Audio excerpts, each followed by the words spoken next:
നമസ്കാരം. നോർക്ക വാർത്തകൾ. കുവൈറ്റിലെ ദുരന്തത്തിൽ ഔദ്യോഗികമായി 15 മലയാളികളുടെ മരണമാണ് സ്ഥിരീകരിച്ചതെന്ന് Norka secretary doctor K Vasuki അറിയിച്ചു. അനൌദ്യോഗികമായി ലഭിച്ച വിവരമനുസരിച്ച് 24 പേർ മരിച്ചതായാണ് കണക്ക്.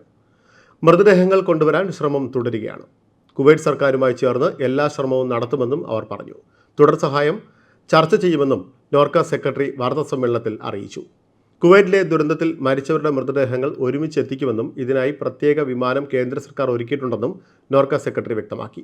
പരിക്കേറ്റവരുടെ ചികിത്സ അവിടെ തന്നെ തുടരും. 6 പേർ ഗുരുതരാവസ്ഥയിലാണ്. തിരിച്ചറിയാൻ സാധിക്കാത്ത മൃതദേഹങ്ങളിൽ DNA പരിശോധന നടത്തും. DNA പരിശോധനാ ഫലത്തിന് 2 ആഴ്ചയോളം സമയമെടുക്കുമെന്നും നോർക്ക സെക്രട്ടറി അറിയിച്ചു. ആരോഗ്യവകുപ്പ് മന്ത്രി വീണ ജോർജ് അടിയന്തരമായി കുവൈറ്റിലേക്ക് യാത്ര തിരിക്കും. State mission director Jeevan Babu അനുഗമിക്കും.